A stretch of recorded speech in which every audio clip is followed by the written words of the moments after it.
2022년 새해가 시작이 되었고, 우리 새벽을 깨우는 성도들과 함께 귀한 하루하루를 시작하는 은혜를 이 한 주간 동안 함께 나누었습니다. 작년이 아니라 올 신년 예배 때 제가 이렇게 말씀을 나누면서 기도에 대한 말씀을 함께 나누었습니다. 그래서 기도가 부족했던 저의 모습을 말씀을 비추어서 되돌아보면서 기도가 좀 더 이렇게 강력해지는 한 해가 되기를 원하는 그러한 마음의 말씀을 연말과 연초에 우리 함께 나누었습니다. 그러면서 코로나 때문에 저희 교회 새벽 기도회가 한 7, 80명, 많이 모일 땐 100명까지 모였던 새벽 기도회가 한 4, 50명으로 이렇게 줄어드는 안타까운 마음을 함께 나누었습니다. 그리고 새해를 맞이해서 우리 성도님들 중에서 마음을 함께 하시면서 새해를 맞이해서 평균 한 60명 정도의 새벽기도 용사들이 새벽을 깨우며 함께 한 해를 시작하는 그러한 은혜를 함께 한 주간 동안 누리게 되었습니다. 우리 사랑하는 성도님들, 2022년 한 해 가는 동안 우리의 새벽의 기도가 하나님 앞에 더 강력하게 상달되고 올라가는 그러한 기도의 역사를 위해서 우리 계속 함께 새벽을 깨우며 하나님 앞에 기도하는 우리 귀한 믿음의 성도들이 될 수 있기를 주님의 이름으로 부탁하면서 또한 감사의 말씀을 드립니다.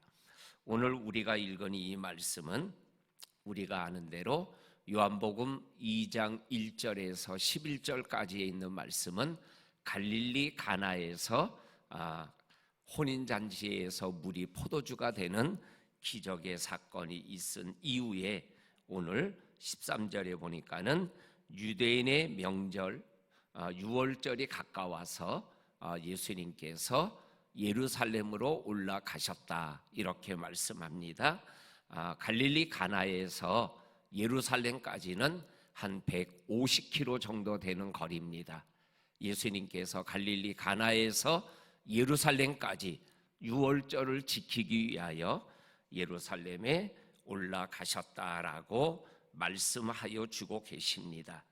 예루살렘을 올라가서 유월절을 지키기를 원하는 이 예수님의 마음을 오늘도 우리가 기억하며 이 새벽을 깨우며 성전에 올라오는 성도님들의 마음이 예루살렘에 올라가는 예수님의 마음과 같이 이 성전을 올라오는 저와 성도님들이 될 수 있기를 주의 이름으로 간절히 축원합니다.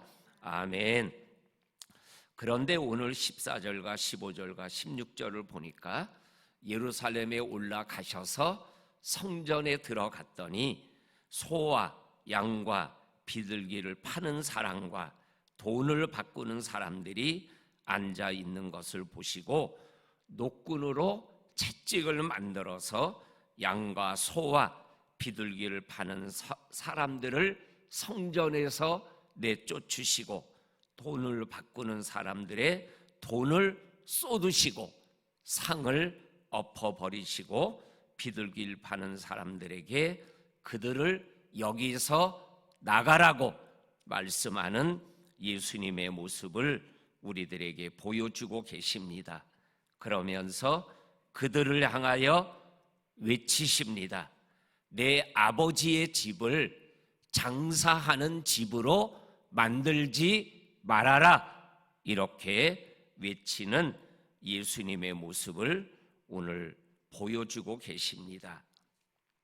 여기에서 성전에서 어떻게 소와 양과 비둘기를 파는 일들이 가능했을까? 그리고 돈을 바꾼다라는 게 어떠한 행동인가라는 것을 우리가 종교적인 상황에서 한번 알아볼 필요가 있습니다. 1년에 유대인들은 1년에 3번은 반드시 예루살렘 성전에 와서 자기의 믿음을 하나님 앞에 드려야 되는 그러한 영적인 순례의 길이 있습니다. 그때마다 올 때마다 예물을 가지고 와야 됩니다. 그런데 예를 들면 갈릴리에서 예루살렘까지 150km까지 나는 소를 예물로 드릴 거야.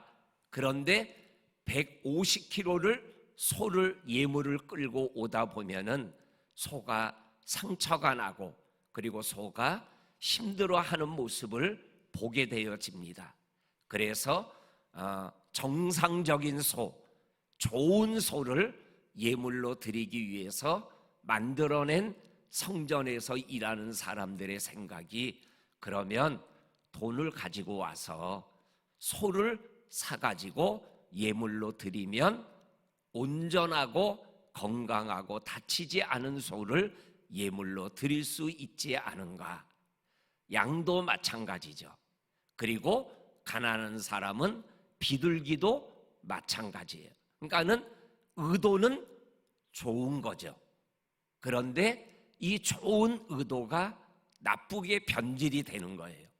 예를 들면 이웃 동네에서 성전 가까운 데서 양을 끌고 왔는데 이 양이 예물로 좋냐 나쁘냐를 결정하는 사두개인들이 딱 보고는 예물로 드려도 되는데 나쁘다고 그러는 거예요.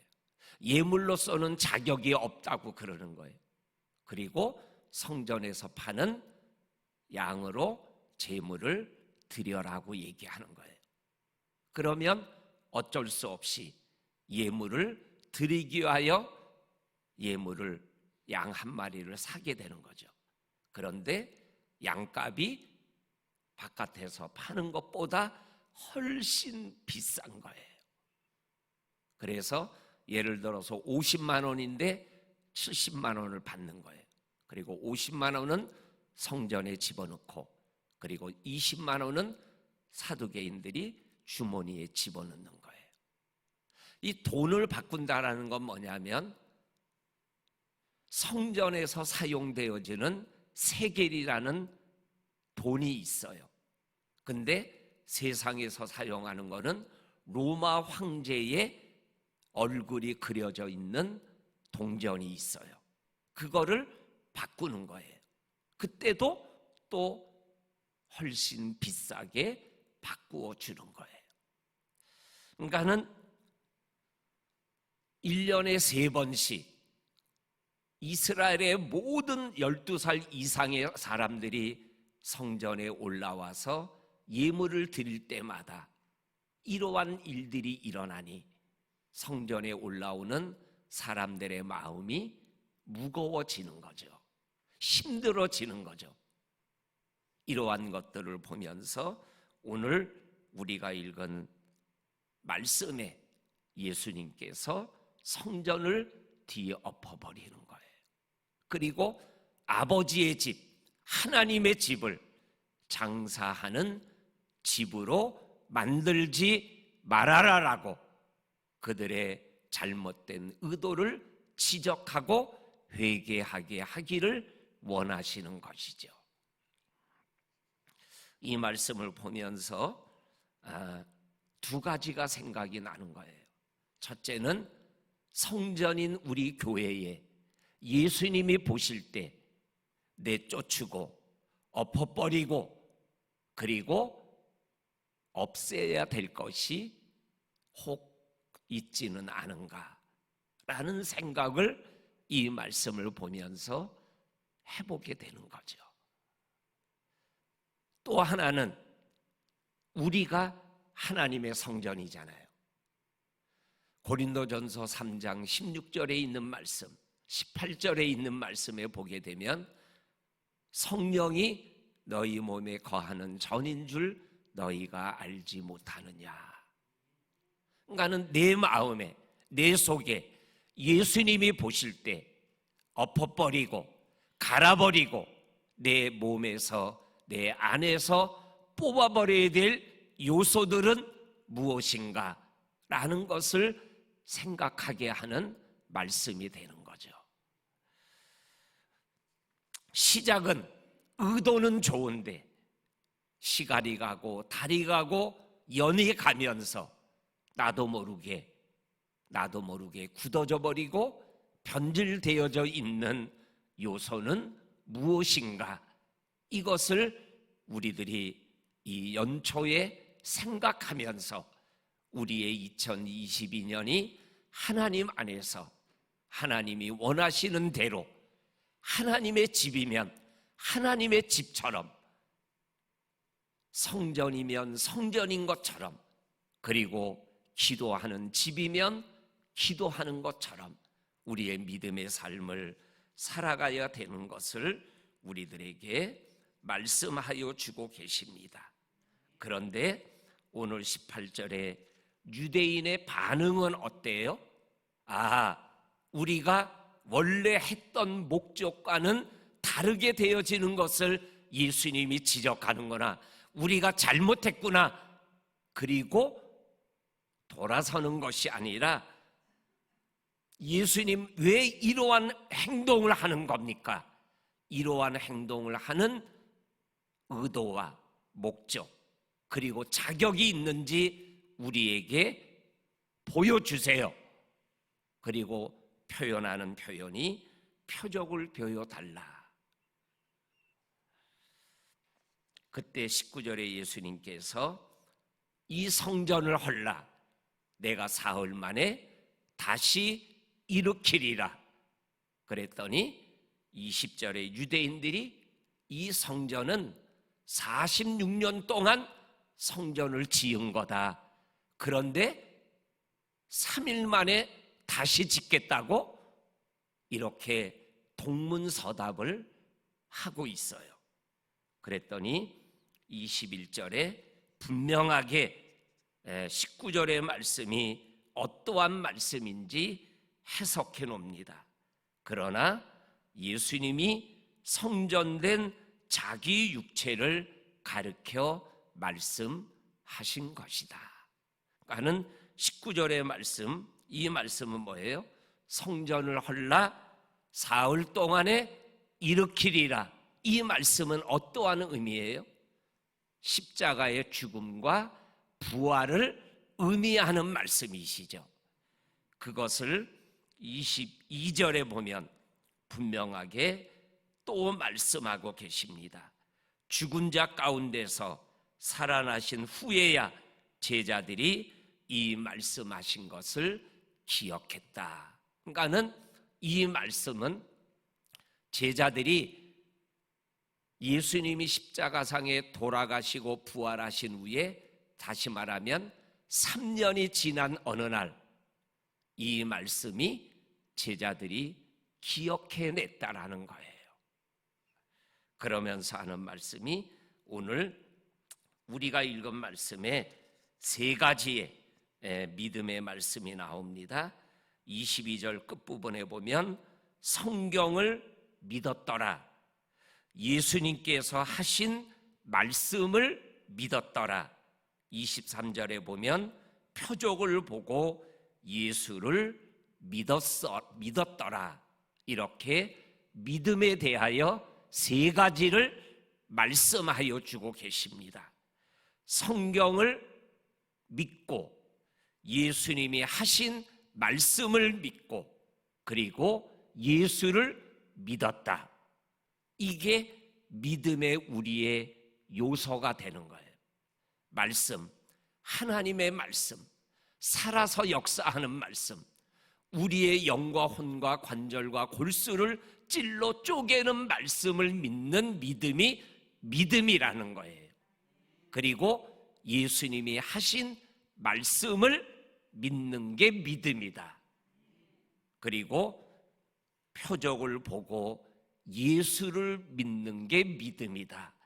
이 세 가지의 믿음의 요소를 우리 성도님들이 꼭 기억하시고 하나님의 말씀을 믿고 하나님이 말씀하신 말씀을 믿고 그리고 예수 자신을 믿는 이 믿음이 우리의 믿음길이 되어서 믿음의 여정을 잘 달려갈 수 있는 저와 성도님들이 될 수 있기를 주의 이름으로 간절히 축원합니다.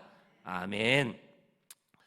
그런데 오늘 그들이 예수를, 그리고 예수가 하신 말씀을, 그리고 또한 뭐예요? 성경을 믿었다 그랬어요. 근데 그들은 누구를 얘기하는 거예요? 22절에 제자들을 얘기하는 거예요. 제자들을. 그런데 오늘 성경 24절과 25절에 보게 되면 예수는 그의 몸을 그들에게 의탁하지 아니하였다. 왜냐하면 친히 모든 사람을 알고 있었기 때문이다. 예수님은 사람에 대하여 누구의 증언도 받으실 필요가 없으신 분이시다. 예수님은 사람 속에 있는 것을 아시는 분이다. 24절과 25절은 어떠한 말씀이에요? 제자들이 자기를 믿는 것에 대해선 우리 주님이 아멘하고 받아들였다라는 거예요. 그러나 제자들에게 자기의 몸을 의탁하지는 않았다.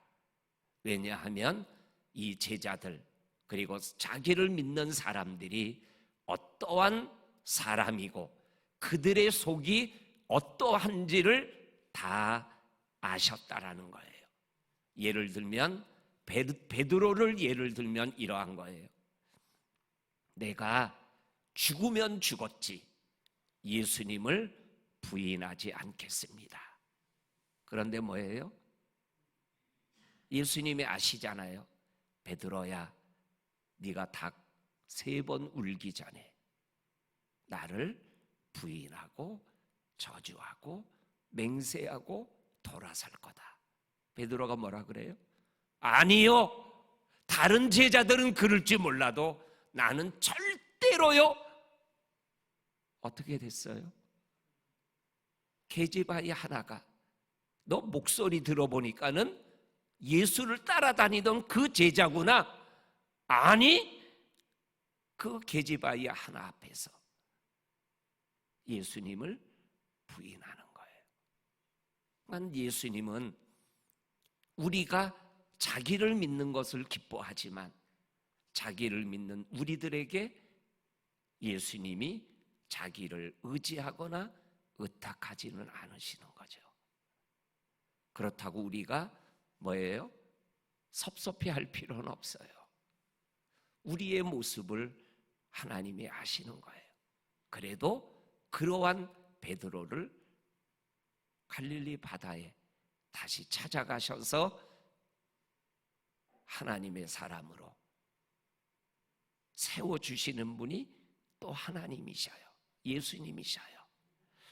오늘 이 말씀을 우리들이 기억하면서 우리의 모습 속에 예수를 믿지만 부족하고 모자란 부분이 있는 우리를 아시는 그 주님이 우리의 모자람 때문에 우리를 내치시는 분이 아니라 끝까지, 세상 끝날까지 우리와 함께 하시는 그 주님, 그 주님과 함께 2022년 한 해를 잘 달려가는 저와 성도님들이 되실 수 있기를 주의 이름으로 간절히 축원합니다.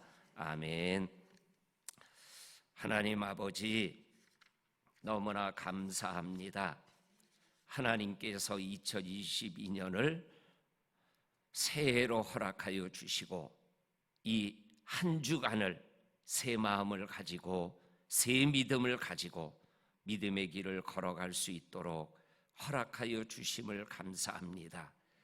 오늘도 우리가 새벽을 깨우며 하나님 앞에 머리 숙인 저와 성도님의 2022년을 하나님이 특별히 지키시고 인도하여 주시기를 원합니다.